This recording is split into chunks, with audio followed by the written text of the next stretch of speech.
Wednesday, April 2 edition of the HGP Nightly News. We have what you need to know this evening.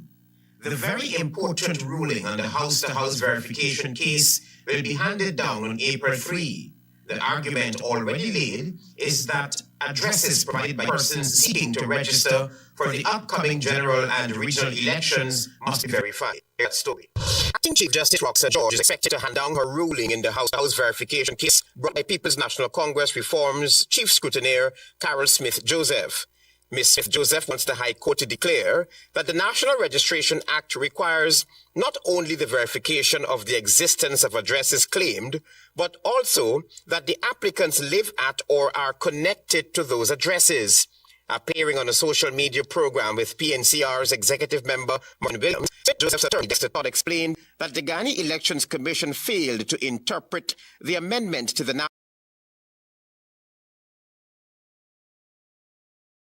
Birth certificate scam uncovered. Police investigating. HGP Nightly News begins now.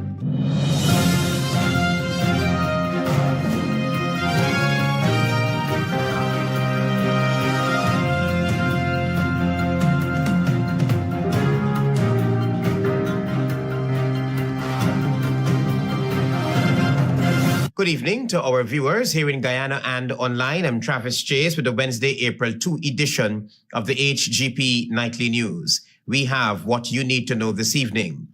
The very important ruling on the house-to-house verification case will be handed down on April 3. The argument already laid is that addresses provided by persons seeking to register for the upcoming general and regional elections must be verified. Here's that story. Acting Chief Justice Roxanne George is expected to hand down her ruling in the house-to-house verification case brought by People's National Congress Reform's Chief Scrutineer Carol Smith-Joseph. Ms. Smith-Joseph wants the High Court to declare that the National Registration Act requires not only the verification of the existence of addresses claimed, but also that the applicants live at or are connected to those addresses.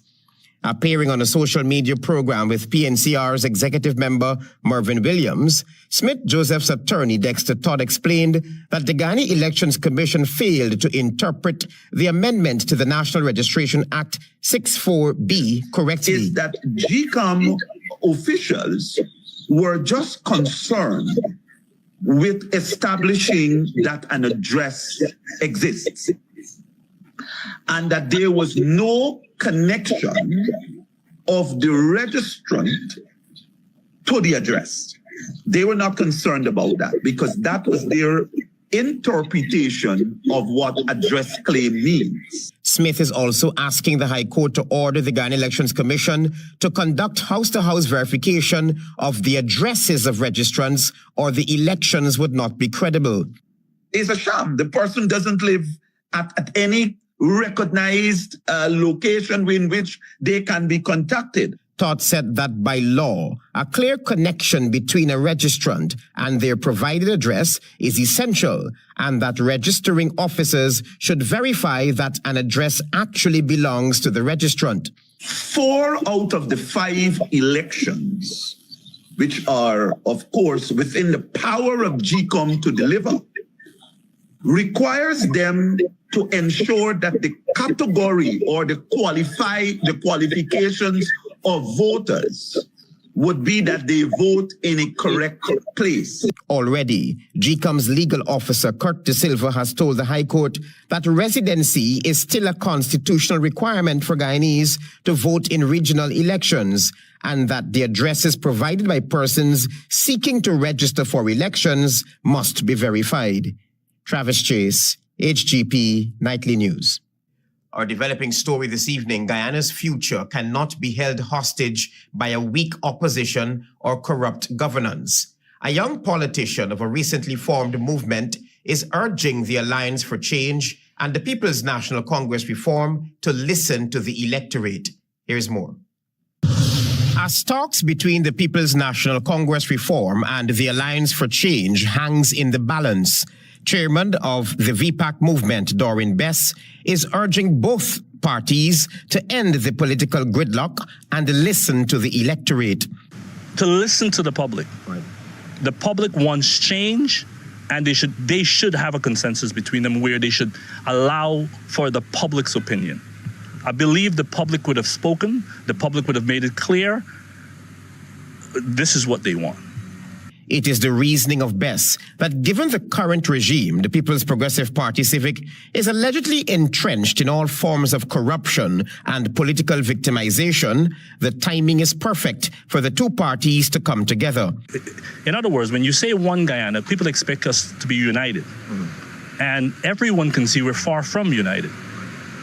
So I believe that they have the opportunity, and they are now failing us as the two largest opposition, which is precisely why VPAC was formed. Bess posited that his movement, VPAC, stands ready to serve the electorate.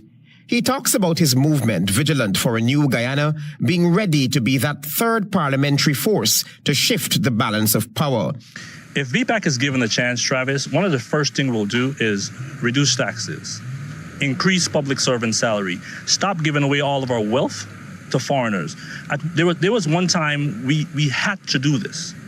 The opportunity is here now where we can take advantage of our oil wealth and start jailing these politicians, these corrupt politicians. The tough-talking politician believes the fact that good sense cannot prevail when the two parties come together for talks is not just a signal of political failure, but a betrayal of the people who are desperate for a change in government. Presidential candidate should be someone who's prepared to unite the people and who have the support of the people. Most recently, the Working People's Alliance called on the AFC and the PNCR to quickly sign off on that agreement. The WPA, like VPAC, believes that the two parties stand a better chance at defeating the ruling People's Progressive Party Civic as a collective. Travis Chase, HGP Nightly News. With the automated speed ticketing system set to roll out in just a few days, Attorney General Anil Nandlal confirmed that tickets for speeding and seatbelt violations will be issued to vehicle owners rather than the drivers themselves. Find out more from Tiana Cole. Attorney General and Minister of Legal Affairs Anil Nandlal, speaking on his weekly program Issues in the News, announced that the first phase of the automated speed ticketing system will officially be launched on Monday. The initial phase will focus on two offenses, speeding and driving without seatbelts. He explained that cameras will capture images of violating vehicles and record their speed. The data will then be sent to a central database where it will be reviewed. Once an offense is committed, an electronic ticket will be automatically generated. That ticket will be sent to the registered owner of the vehicle by WhatsApp, by email, by registered post, and will also be manually served. The Attorney General noted that ticket will specify the offense committed and the penalty, and individuals who wish to plead guilty can pay the fine at a designated court or payment center. If one wishes to challenge that ticket, then one will have to appear at a magistrate's court that will be indicated on the ticket. He assured the public that the system has been thoroughly reviewed and is ready for implementation. Meanwhile, Traffic Chief Assistant Commissioner Mahindra Singh, in an interview on Radio Eve Larry, clarified that the only devices responsible for recording offenses and issuing tickets are the overhead cameras installed along various roadways. He emphasized that the speed radar signs, which display a driver's speed, are not enforcement tools, but rather a traffic calming measure. There should be no confusion with the speed cameras and the speed radar signs.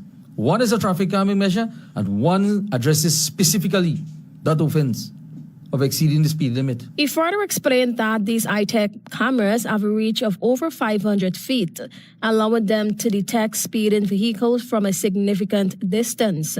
Last year, amendments to the Motor Vehicle and Road Traffic Act enable the use of 24-hour surveillance cameras on major roadways. These new laws will help authorities identify drivers who speed or fail to wear seatbelts.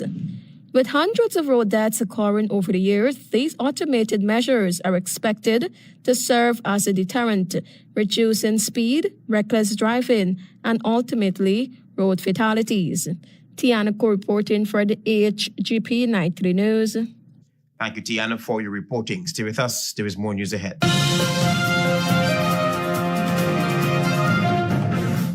Keeping up with the kids' growth spurts might mean it's time for a bigger fridge. Don't worry, at Quartz, we've got you. Save up to $50,000 on select fridges. Get a free grill or mixer with select stoves and more. Need to upgrade your home? Get smart TVs from as low as $32,999. Plus, shop today and pay later. And make your first payment in 30 days with Quartz Ready Finance. Whatever you need, we've got you. Only at Quartz, bringing value home. Offer ends April 23, 2025. Welcome to SNL Electrical Inc., where lighting and electrical needs are met with expertise and style. From the latest in electrical lamps to durable cables, circuit breakers, panels, we have it all. Illuminate your space with our elegant chandeliers, stunning crystal lights, and versatile pole lights. Looking to upgrade your comfort? Explore top-of-the-line AC units and our diverse selections of stylish styles. Visit us at 170-180 Thomas Street, Kitty, Georgetown. Discover a solution that not only lights up your world but transforms it. Call us on telephone number 226-3018 or 223-1634. SNL Electrical Inc., powering your life with elegance, quality, and care. 70% ethyl alcohol, Mighty Foam Hand Sanitizer eliminates 99.99% of all germs and even moisturizes in the process, leaving your skin clean and hydrated. Mighty Foam Hand Sanitizer. How do you stay clean? Krishna Rock Establishment. No job is too small or too large. We specialize in all types of fabricating, machinery, excavator repairs, rice fill pumps, and hydraulic hoses. Visit us at Lot 113, Block CC Monrepo, East Coast, Demerara, or call 220-9624, 616-9416, or 619-7880. At Krishna Rock Establishment, no job is too small or too large.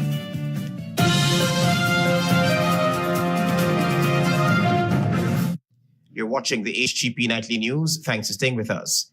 With workplace fatalities on the increase, the Ministry of Labour has officially launched Occupational Safety and Health Month 2025 under the theme, Revolutionizing Health and Safety, the Role of AI and Digitalization at Work. Tiana Cole reports now. During the launch of Occupational Health and Safety Month, Minister of Labour Joseph Hamilton highlighted the crucial role of artificial intelligence, AI, and digitalization in improving workplace safety. He emphasized that emerging technologies recognized by the International Labour Organization, ILO, are essential in preventing accidents through automation, data analysis, and enhanced risk management. The minister further outlined AI and digitalization are shaping modern work environments, enhancing automation, big data analysis, and AI-driven work management. All fatal and non-fatal workplace accidents have been investigated and recommendations have been made to prevent future occurrences. Despite efforts to minimize incidents, they persist, especially in the mining and construction sectors. The minister stressed that while safety is a shared responsibility, employers must commit more resources to solving these issues. Key stakeholders also have a role to play, and the time has come for them to recognize and accept their roles and responsibilities and take the requisite action. The minister further outlined AI and digitalization are shaping modern work environments, enhancing automation, big data analysis, and AI-driven work management. He reiterated that worker safety remains a top priority for any progressive society. The University of Guyana's Law Society, in observance of Law Week, held its impromptu speech competition, which saw participants from the Bishop's High School versus UG Law students. With the aim of preparing law students for actual court presentations and defense strategies when representing clients, the University of Guyana Law Society held its impromptu speech competition in observance of Law Week 2025.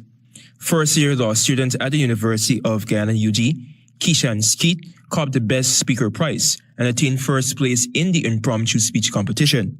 Skeet was able to convince the judges that employers have the right to monitor employees' online activity. Because they're paying you at the end of the month, they're paying you a good amount of money to do this job. It is only fair that you do the job with the computers they provide and to be of quality service to your employers.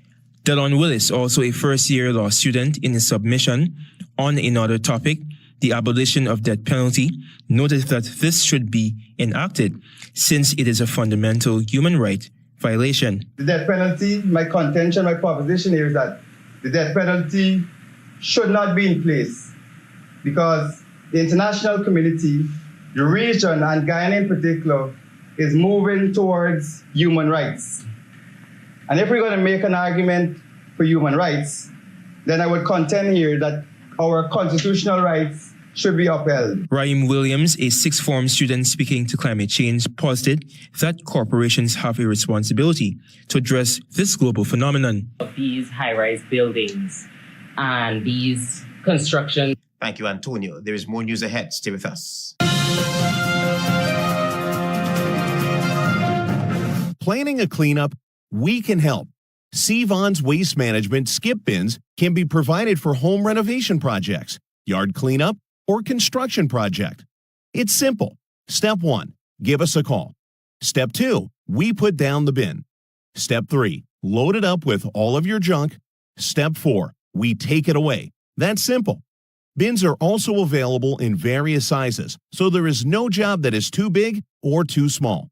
Call Sevon's Waste Management today at 218-1455. Keeping up with the kids' growth spurts might mean it's time for a bigger fridge. Don't worry, at Quartz, we've got you. Save up to $50,000 on select fridges. Get a free grill or mixer with select stoves and more. Need to upgrade your home? Get smart TVs from as low as $32,999. Plus, shop today and pay later. And make your first payment in 30 days with Quartz Ready Finance. Whatever you need, we've got you. Only at Quartz, bringing value home. Offer ends April 23, 2025. Smart Minds Educational Institute, offering preschool, nursery, and primary levels. Finally, a school that is every parent's dream. Located at 69 Crow Street, offering academic excellence, trained qualified teachers, small class sizes, personalized care, and one-to-one attention for your little ones. So if your child is for preschool, nursery, or primary level, come to Smart Mind, located at 69 Crow Street, or call 231-4885 or 600-9229 to enroll now.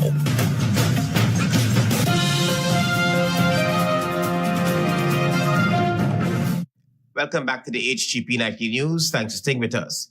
Antonio Day will tell us now that with the National Two-Shows Council Conference set for May 19 to 23, the question still remains, will all Indigenous leaders be able to voice their concerns on national matters? According to a Department of Public Information report released on Tuesday, Minister of Amerindian Affairs Pauline Sukai announced the date for the 2025 Indigenous Leaders Caucus. The announcement was during a community meeting in Akawini Village, Region 2, on Monday. Sukai was accompanied by a minister within the Ministry of Local Government, Anand Prasad, Regional Chairperson Vilma De Silva, Regional Executive Officer Susanna Sewak, and other NTC representatives. It was explained that the annual NTC conference convenes leaders from more than 200 Indigenous villages and communities to directly engage the President, his cabinet, and respective agencies on crucial issues and participate in critical discussions relating to their development and well-being. Several vocal Indigenous advocates during the 2024 caucus publicly criticized the conduct of this very important gathering. One such advocate was Graham Atkinson, the project coordinator at the Amerindian People's Association, APA. Atkinson at the time said that it is a dire need for structural changes to the conduct of the NTCC. The whole structure of the NTC has been that you have far too much of speeches by government and sector officials and far less time for Indigenous leaders to make representation on behalf of the people. Atkinson said that the APA will willingly work with the state to devise proper mandates and procedures regarding the conduct of the NTCC. he believed the forum should not be conducted as if it is a cake shop. People are making up rules for the NTC, and this is the government really doing that as they go along. I'm Antonio D reporting for the HGP Nightly News. The Ministry of Education on Wednesday rolled out the new Technical and Vocational Education and Training 10-year policy in an effort to create history and invest more in the human capital. Daisy Richards reports. The Ministry of Education has launched a Technical and Vocational Education and Training TVET policy on Wednesday at the Artachon Conference Center. The policy will help in creating a more holistic approach to ensuring that the TVET supply meets the labor market demands. Minister of Education Premanik Chan in the feature address highlighted that at the rate Guyana is evolving, technical professionals are becoming scarce. Just government alone is searching high and low for skills that we cannot currently find. And I know it's the same situation with the private sector. The minister added that the country might eventually have to import skills at the current rate the country is expanding. Before we grow out those skills, if we are to grow the Guyana that we want to grow at a pace that we want to develop. So this policy comes at a time when we're trying to bring all of that together in education right now. Meanwhile, Dr. Ritesh Tularam, Deputy Chief Education Officer Technical, said the document is a pathway for TVET to be universally recognized. The government of Guyana, by extension the Ministry of Education, developmental agenda places technical and vocational education and training equally among its top priorities and seeks to ensure that TVET is delivered holistically. The TVET policy with support from the Inter-American Development Bank caters to development over the next 10 years from 2025 to 2035. The programs consist of 4 policy objectives with different strategic priorities. They include ensuring improvement in governance, coordination, and management of the TVET sector, redefining the architecture for finding, improving the efficiency in delivery through training, and ensuring a smooth transition for graduates to thrive in the labor force. For HGP Nightly News, I am Daisy Richards. On the police blotter, the Guyana Police Force is currently investigating a birth certificate scam where 4 persons were duped of $20,000 each. Daisy Richards will tell us more. The Guyana Police Force in a press statement pointed out that an investigation has been launched into a Guyanese allegedly possessing a number of fraudulent birth certificates issued by a clerk attached to a regional office. The suspect was identified as a 24-year-old who claimed that he obtained his birth certificate via the late registration process and it was issued to him at a regional office. The police claimed that during the interview, the suspect revealed that after he was able to successfully obtain his birth certificate, he later devised a plan to solicit persons seeking to acquire same. He then targeted 4 individuals and charged them $20,000 each for him to obtain birth certificates.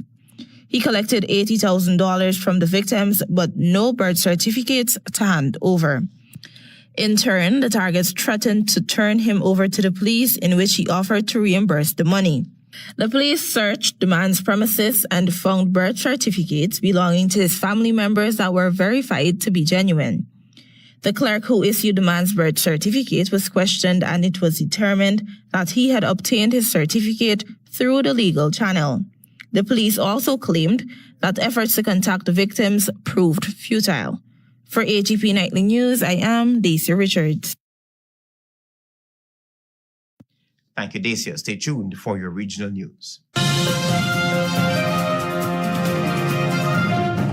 Introducing Cool Kids 1-liter juice. Now with even more fun in every box. Choose from delicious apple grape, kiwi strawberry, or orange. Perfect for morning and afternoon time, the weekends, or any time at home. Packed with vitamins A, C, and E, it keeps you strong, healthy, and ready for fun. Cool Kids 1 liter. A huge juice for more fun and more saving. You know, I've been thinking, since I moved over to the west side, this is the perfect location for put up a food stand. put up food stand here? Yes, Officer Bling. No, Granny, you can't put up no food stand here. Why not? Because the gas to energy pipeline. Gas to energy? Why is that? They can bring gas from offshore to region 3 that can turn into electricity and other things. So what about if Granny put it up over there? No, Granny, listen. This whole area here, from here to the West Bank, is considered the right of way. So nobody can build, plant, dig, or burn nothing here. But what if I am? No buts, Granny. Listen, you could get yourself or others hurt. Watch, you see this number here? You call it if you see anybody doing anything out of the way or doing anything they ain't supposed to be doing, like building, digging, or burning stuff on the right of way. All right, grandson, I hear you.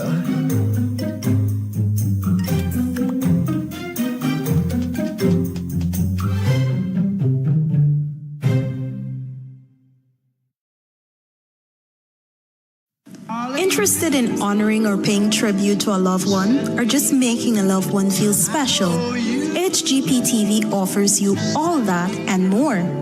Air your birthday greetings, death announcements, and wedding anniversaries on HGPTV today. HGPTV offers affordable prices, convenience, and great services. Call us on 220-3660 or email us at sales@hgptv.com.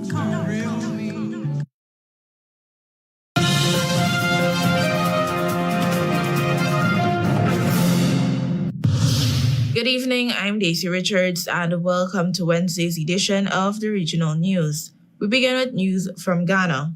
Ghana's former Foreign Affairs and Regional Integration Minister, Shirley Ayokor Bochwe, has taken up the position of Commonwealth Secretary General, pledging to advance the values of the Charter of the 56-member grouping at a time of growing global tensions and shifting alliances.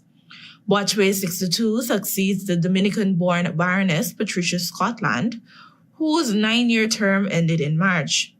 Bochwe was appointed by Commonwealth leaders of the meeting in Samoa on October 25 last year. The attorney and former diplomat is the second African national overall to lead the Commonwealth, which make up a third of the world's population and more than a quarter of the United Nations membership. The Secretary General outlined 3 strategic priorities for her leadership, referring to them as the foundation of the Commonwealth built on all talents. She has pledged to equip women and young people with the skills, tools, and opportunities they need to thrive in a rapidly changing world. She has also vowed to revitalize trade, investment, and connectivity across the Commonwealth, describing it as a pathway to industrial development, productivity, and inclusive growth. No country, she said, should be left behind, regardless of its size or income level. She described climate change as, quote, the greatest challenge of our time, and pledged to mobilize stronger action and advocate for reforms of the international financial system to help with small and vulnerable Commonwealth states access the support they need. The Secretary General also committed to accelerating the Commonwealth's modernization by delivering faster and smarter partnerships to meet the needs of all its people.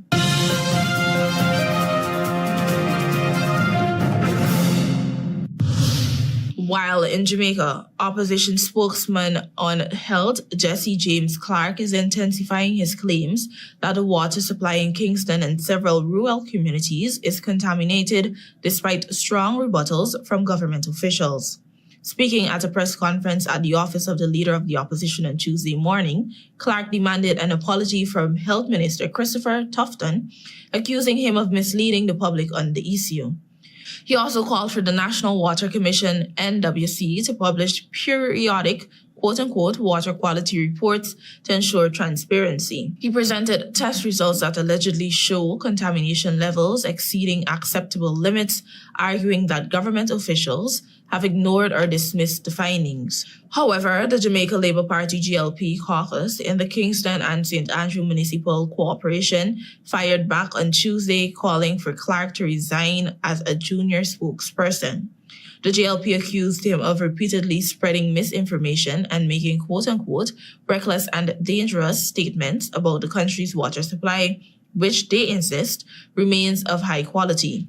JLP Councillor Beverly Prince, speaking on behalf of the JLP KSAMC caucus, defended the NWC's water safety measures, citing independent technical assessments and expert opinions from the NWC. He further reassured the public that the NWC remains in full compliance with health regulations established by the Ministry of Health and Wellness and international best practices set by the World Health Organization, WHO.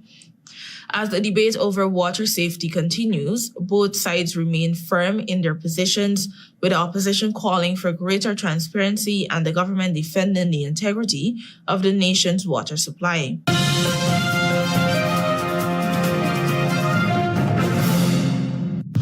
Finally, a United States federal court has blocked the Trump administration's attempt to strip hundreds of thousands of Venezuelan migrants of temporary protected status, TPS, while the case moves forward.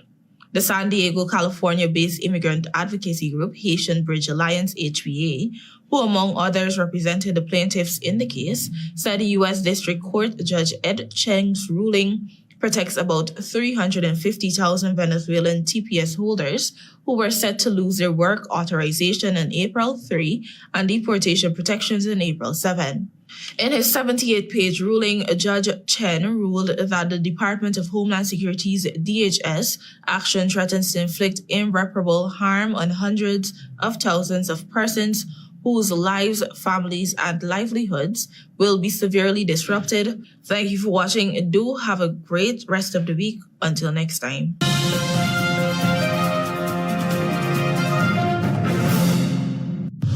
The house-to-house verification case. Chief Justice to hand down landmark ruling on April 3.